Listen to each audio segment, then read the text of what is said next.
Roger Thunder, the Desert Shaman, here again. Making 2 videos in one day, which is unlike me, but oh well. I think I'm going to talk right now about the left-hand path and the right-hand path. What does that mean? Well, when people talk of, let's say, religious experiences or spiritual traditions or discipline or any number of things that fall down in the category of practicing some kind of meditation or discipline, again, religious experiences, you come up with this term, the left-hand path or the right-hand path. And some people, or the middle path or whatever. I am going to be doing some videos probably on Tantra yoga. And I have done videos in the past on that, and I have done videos in the past on consciousness and all this discipline, things like that. The left-hand path is the path that I follow in regards to basically everything in life. What does that mean, the left-hand path? Well, when you're in some kind of religious organization, or when you're in some kind of discipline, or when you're in some kind of practice, there's 2 ways to go about it. There's the ascetic approach, and then there's the non-ascetic approach. What does ascetic mean? Well, ascetic means denial. It means denial, and usually that is associated with desire. Denial of any kind of desire. In other words, some people go into these situations where they're practicing a spiritual discipline, and it's like, well, I'm not going to do certain things because these things interfere with my enlightenment, or they interfere with my attaining enlightenment, or raising my consciousness to a higher level. So I'm not going to do things like, well, I'm not going to eat meat, or I'm going to discipline myself not to have sex, or I'm going to have no desire. Desire is an evil thing. Or I'm not going to take hallucinogenics, or I'm never going to smoke a joint or have pot, or I'm not going to I'm going to be very austere, and I'm not going to do anything that is in regards to something that might be a block to my development on a spiritual level. Basically, what they're saying is, I'm not going to desire anything, or I'm not going to give in to desire. But when they say that, they're actually practicing a form of desire. They desire not to desire, is basically what that amounts to. I desire not to desire, which is a contradiction in terms. Now, if you want to have a spiritual practice, and you want to be an ascetic, and you want to be austere, and you want to do all these things, that's fine. Do that, and good luck with that. Hope you're happy. But basically, to me, that is saying, I'm not going to enjoy life. I'm not going to partake in anything that brings me any kind of enjoyment, any kind of pleasure, any kind of satisfaction, because that's evil. Where does that thought come from? Where does that thought come from, that anything that gives you enjoyment is evil? Let's look at religion. For example, let's look at religion. What do a lot of religions say? A lot of religions say, well, you have to be very moral, especially pious Christians and a whole slew of religious organizations that I could add in there. I'm not going to have sex before marriage. I'm not going to have sex. I'm not going to have a drink of alcohol, a glass of wine. I'm not going to. It's the tools of the devil. I'm not going to partake in any kind of hallucinogenic substance. And there's a million hallucinogenic substances. I'm not going to, let's say I'm not going to partake in ingesting peyote, or I'm not going to partake in ingesting the ayahuasca, or I'm not going to partake in, because that's a roadblock, man, in my way of attaining my spiritual enlightenment. That's a roadblock in terms of me experiencing the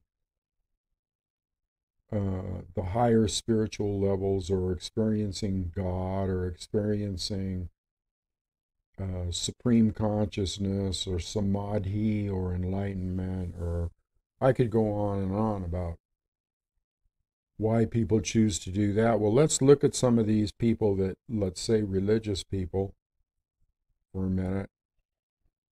Let's look at some of these Bible thumpers, or some of these strict religious organizations, Mormons, Catholics, Jehovah's Witnesses. It doesn't really matter what it is.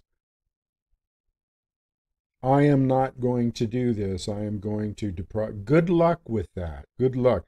Does that mean that you're not going to actually partake in the joys of life?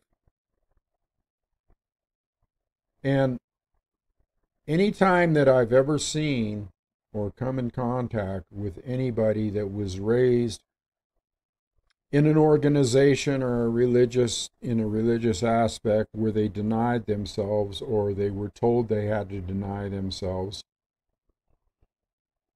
Take, for example, if a woman's in an organization, or man, doesn't matter, and they say, well, you can't have sex before marriage, and you can't do this, and you can't do that. What happens when these people, for, let's say, a little moment of time, let's say they're out on their own, and they're partying, or they're going to a party, or whatever, they're gonna, yeah, I think I'm gonna be naughty, and I'm gonna break the rules, and I'm gonna go out. Boy, do they break the rules big time. They break the rules big time. In other words, when you fall from grace, you fall hard. Okay, I mean, people have been known. I've known individuals that have deprived themselves, say, of the sexual act or whatever, and as soon as their elders, or the powers to be in their organization's back is turned, they go out on a tear, and are twice as, let's say, immoral or whatever, as they go crazy. It's basically what I'm saying. They pull out all the stops, and they figured, well, I haven't done this, and I've already sinned, so I'm going to go out, and I'm going to just have a real good time, and enjoy myself. That's what comes with you not being able to experience life, you not being able to enjoy everything. Everything in life is spiritual. See, that's what people don't understand. You cannot be alive and conscious and not be spiritual. Okay, everything is spiritual. Everything is energy. Everything is the creative source. Anything that is on this planet in the form of a beer, or a joint, or ayahuasca, or sex, or any of this stuff that you might want to think about doing for your enjoyment, or let's say just eating, eating good food, eating tasty food, eating food that is so so-called hedonistic or gluttony or whatever. See, this brings me to the point of you should think about certain things. Like, let's say, okay, that you choose to do the left-hand path. Let's say you choose to eat meat. Let's say you choose to not adhere to strict ascetic practices. Let's say that you choose to have a glass of wine, or you choose to indulge in some cannabis, or you choose to do certain things that might bring you enjoyment. I would suggest that you do things in moderation. Now, that is not an ascetic point of view. That is not, I'm not going to do it at all. That is a point where you decide that, well, if I'm going to do things, I'm going to do things in moderation. I'm going to do everything in moderation. And that's a good rule of thumb, actually, doing everything in moderation. In other words, not going overboard in anything. Not, if you use alcohol, don't get drunk. If you use if you practice some kind of enjoyment through the sexual arena, don't go hog wild and become a nympho or become an addict or become controlled, okay, by whatever it is that you're doing. In other words, when you do things in moderation, that implies a way of controlling, okay? Controlling doesn't mean doing without, it means controlling. It means having control over yourself, your physical organism, your spiritual organism, your consciousness. So all this stuff that has seeped into, I'd say different practices like Buddhism, let's say spiritual practices, Buddhism and Taoism and Confucianism or meditation or anything like that, when you find that these moralistic principles have crept in, you have to ask yourself, how did that creep in? And where did that creep in? Where did the thought come from that you can't enjoy life? That you can't have certain practices, or maybe you want to call them vices, or maybe whatever you want to call them. I can't do that. Where did that come from? Where is that coming from? It's coming from a religious mindset. And you never know where these religious mindsets come from. Have they infiltrated in from other areas of other spiritual belief systems or other religious belief systems? Well, pretty much so. Pretty much so. It's a mentality, but you have to, be self-flagellating. Let me whip myself, and let me whip myself into shape, and let me never do anything that is something that somebody else told me that if I did that somehow that would encroach upon my level of spirituality or my level of being able to raise my consciousness. Let me tell you right now, that has nothing at all, in my opinion, okay? And like I said, you can do whatever you want. You can practice whatever you want. You can be an ascetic. You can be, a practicer of that right-hand path. I'm not condemning that path. I'm just making a point here. for me to condemn that path entirely would be on the same level of me denying myself what I enjoy doing. In other words, I can't deny other people. It's all a personal thing. But should you make that decision that you want to practice the left-hand path, there should be no guilt or fear or anxiety involved. And I understand that, if you were raised in a certain religion, or if you were raised, let's say, as a Quaker or whatever, and that is something that kind of, let's say, hurts your consciousness or makes you feel uncomfortable or makes you feel guilt, and that's when you have to get right down to the nitty-gritty and identify what guilt is or what fear is and where that comes from, and what formed that particular opinion in you. So in that regard, I'm not saying you should just go out and do anything you want and it will be okay. What I'm saying is that you have to identify the root causes of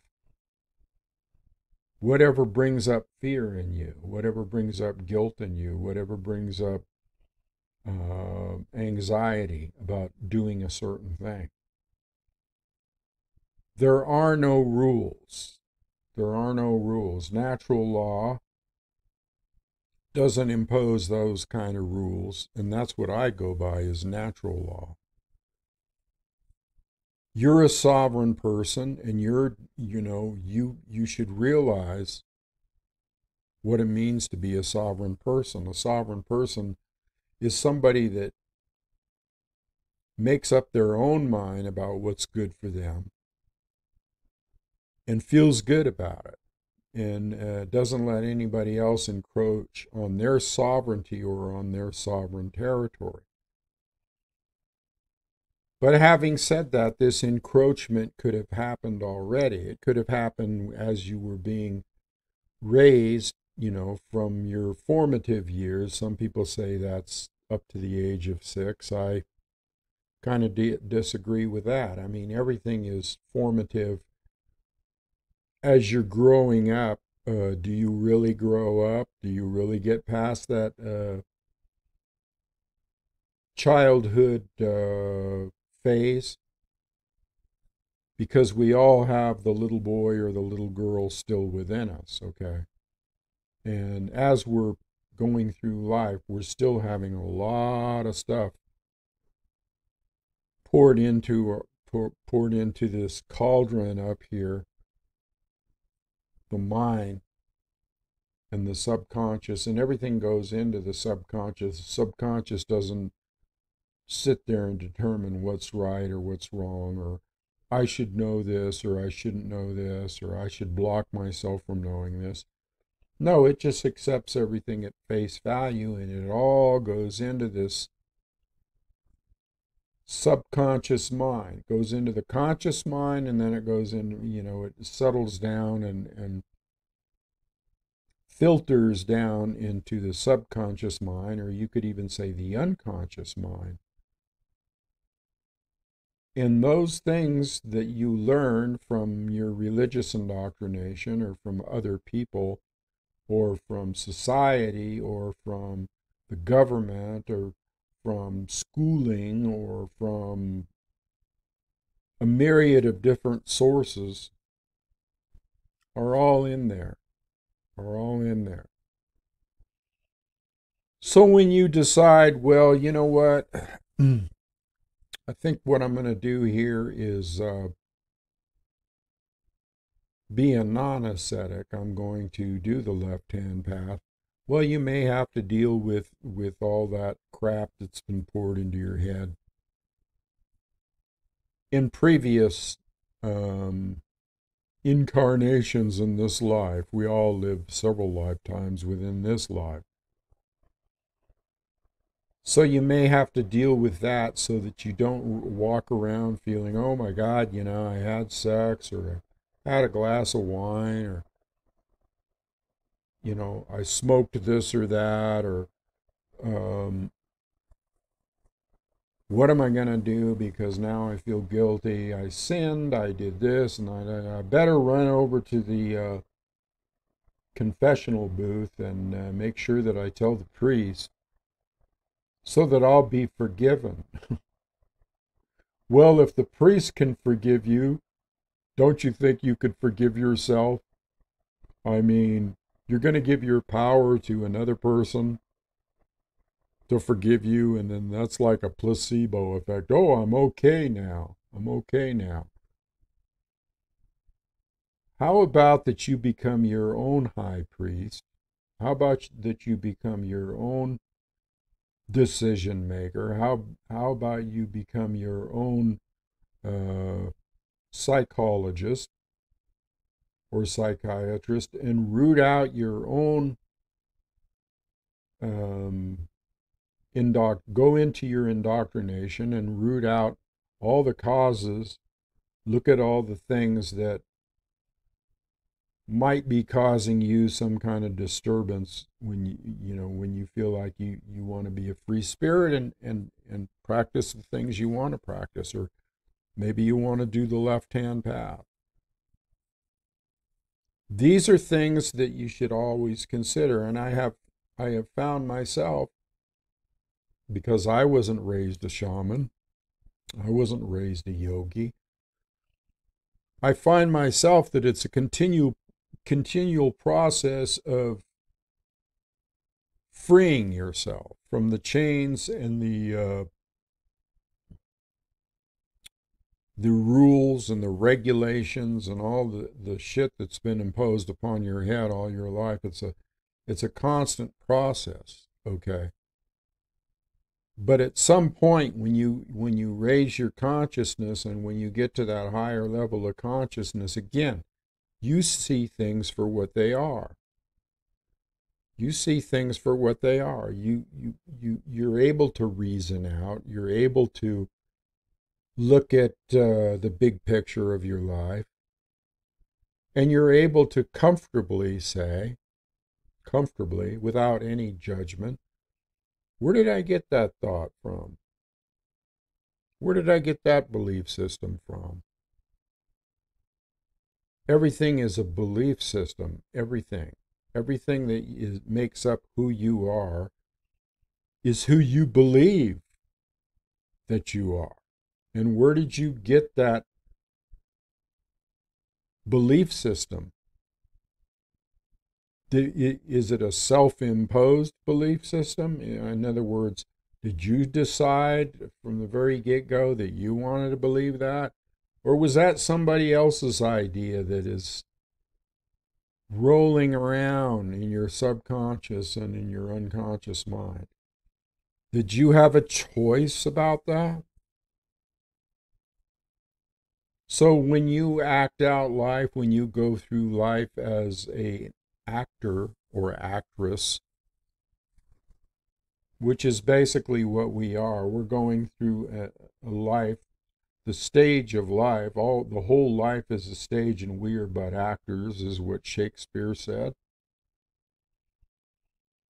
When you realize that you're almost a robot or a robotic creature,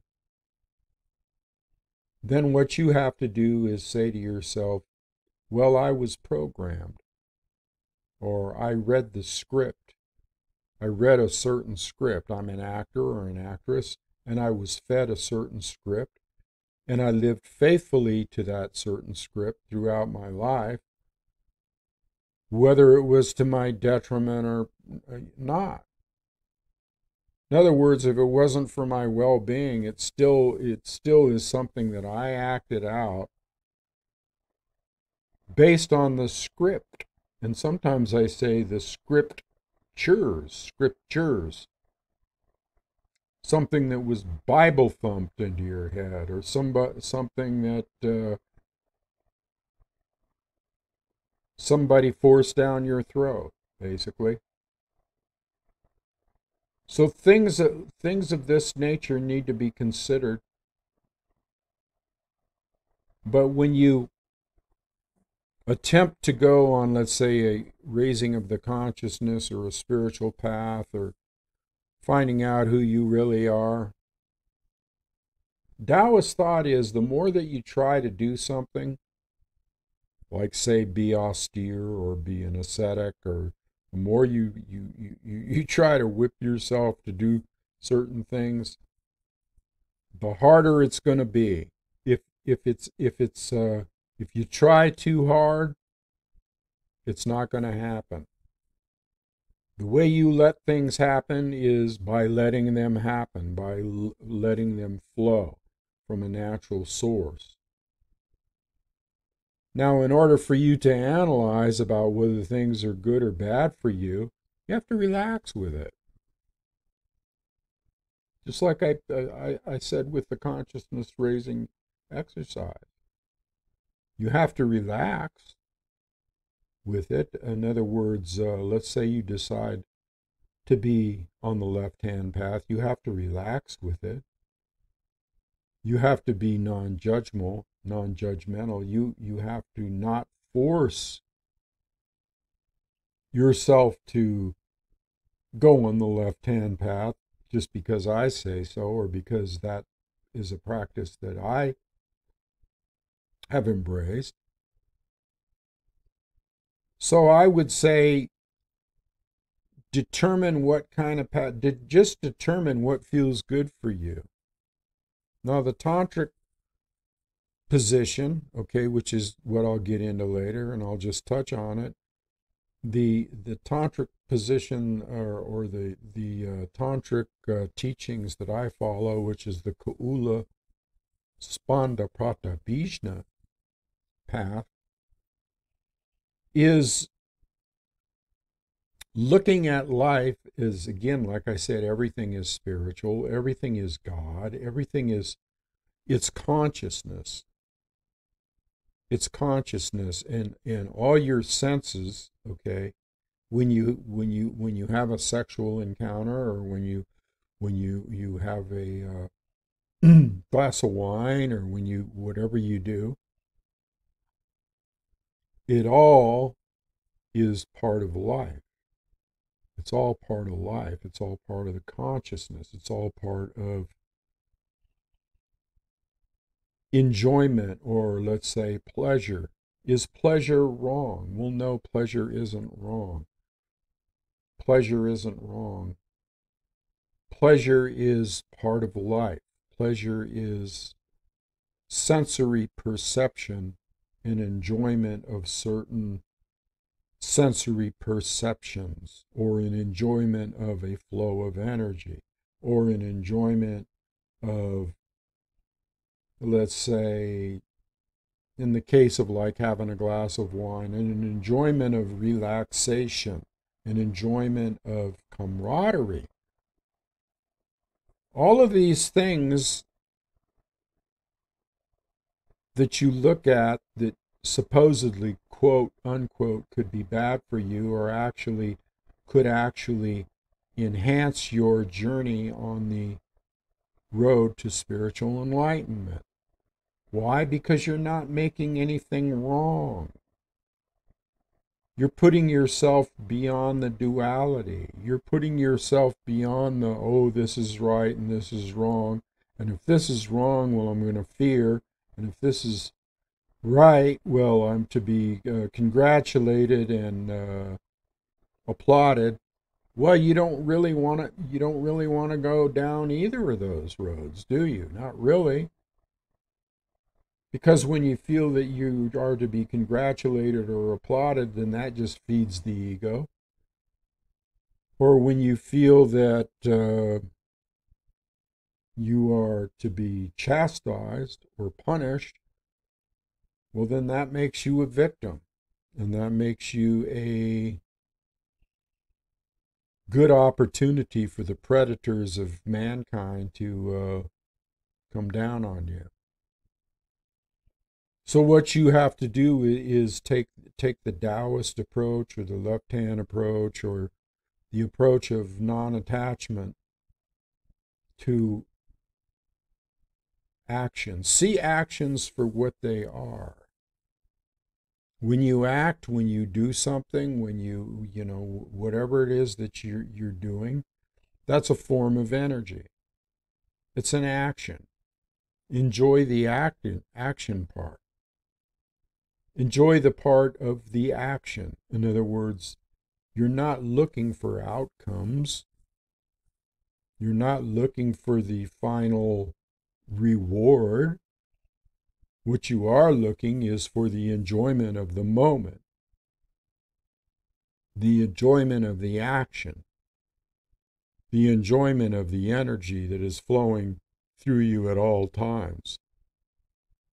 Energy does not have guilt, or it does not have fear. You use that energy to create your own guilt and fear, your own heaven and hell. So these are some of the things that, you know, I'm just saying off the top of my head. I always just come right off. I mean, I could sit here and read you a book on what asceticism is, or what hedonism is, and you know, I could sit here all day and get real technical, but that's not who Thunder is. I just kind of come off the top of my head and channel things as they come into my mind. I let things come into my mind, and if Spirit tells me, hey, that's a good thing to say, then I say it, or I let it come out. But it doesn't matter whether it's good or bad, because it just comes out anyway. And it's for you to decide. You're the ultimate decision maker. You're the ultimate captain of your own soul. So I don't want to come on here and set myself up as somebody that's saying, well, you should do this because I do it. I'm just giving you different perspectives. And I could go on all day about this stuff. I mean, it affects your whole life. I mean, the whole construct of life in, let's say, society is based on do's or don'ts. Okay? And if you decide at some point, the do's or don'ts are subjective. In other words, one man's morality is another man's immorality, and one man's being good is another man's not being so good, okay? Not being so good for you. So it's a dicey situation out there in the world, but the more that you free yourself from preconceived notions, the better you're going to feel.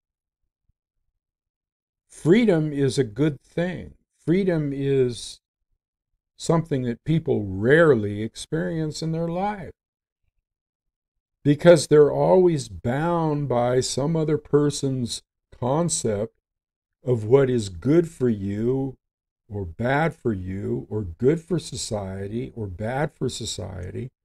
And there's always restrictions, and there's always taboos, and there's always, oh, you can't do this, or you can't do that. Let me tell you something. I can do any fucking thing I want. That's, you know, chuck it in the fuck it bucket is what you have to do. And be easy on yourself. Don't be hard on yourself. Don't be don't get into masochism. You know, don't get into anything that is going to harm you. Take no thought on something that you feel later you have some kind of guilt feeling about. Throw that right out the window. Take no thought of it. Take no thought of it. But some people might say, well, does that mean I can do anything? Does that mean that, I could kill somebody, or that I could go to war, or that I can. We're not talking about what we do to other people here. This has nothing to do with what we do to other people. This has everything to do with what we do to ourselves. Of course, everybody is going to have a set of, well, let's put it this way. I think that if you're attuned, and if you're attuned to energy, and if you're attuned to compassion, and you're attuned to your heart, you're not going to do anything like that anyway. You're not going to do anything like hurt your neighbor, because that's against natural law to harm others. That's against natural law. Okay? And that law is not made up by any man-made source like a religion or a government or anything like that. And I've said before, there's two laws. Don't hurt others. Okay? Don't hurt others. And if others try to hurt you, you have a right to defend yourself against it, with any means necessary. If somebody tries to invade on your sovereign self, then you have the right to protect yourself, the space around you, spiritually, mentally, and physically. So this has nothing to do with, I can go out and harm, or I can go out and steal, or I can go out and do this because it just feels good for me to do it, or whatever. No, you have to take into consideration that what I'm talking about here is for your own benefit or non-benefit. The doing the left-hand path is about your own personal traits, and your own personal habits, and your own personal practices. It has nothing to do with it's okay to break the rules of natural law. In other words, the sovereign rule of natural law is basically like the golden rule: do unto others as you would have them, as you would do to yourself. Or how's that go again? Oh, well. It's biblical, and I tend to put put blocks up about that kind of stuff. You want them to treat you, as good as you would treat yourself, and you treat them like you're treating yourself. In other words, I guess the thing I'm really trying to say here is that they are you. They are you. In other words, if you treat another person bad, you're treating yourself bad. Do unto others as you would have them do unto you. I guess that's the phrase. If you treat others bad, you're treating yourself bad, because we're all one. The Lakota say, all my relations, which means we're all related. We're all one. So you're not going to go out and do something bad or hurt somebody else in any way, shape, or form, mentally, physically, or spiritually. If you wouldn't do that to yourself, why would you do it to them? Because you are them and they are you. So anyway, I think I covered a lot of ground here, and take it for what it's worth. Think on these things, and I hope that I have kind of made clear what the left-hand path and the right-hand path is. Self-denial is not really something that is going to be beneficial to you on a well-being level, let's say, mentally, physically, or spiritually. So anyway, I'll leave it there, and I'll be back next time probably with something on Tantra, but I might take a week off. No, not a week, but I might take a day or two off and think about what I want to talk about next, and maybe review in my mind what it would be best to tell you about Tantra. So I'll leave it there. Oh, and don't forget, if you want to purchase my book, Listen to the Wind, Speak from the Heart,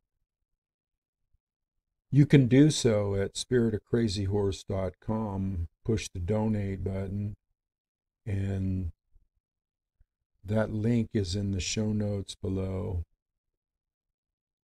And you can always go there and donate $10 or more, and I'll send you a PDF or an electronic version of my book, Listen to the Wind, Speak from the Heart. I plan on doing some readings from that also at a later time. Anyway, I'll leave it there. Adios.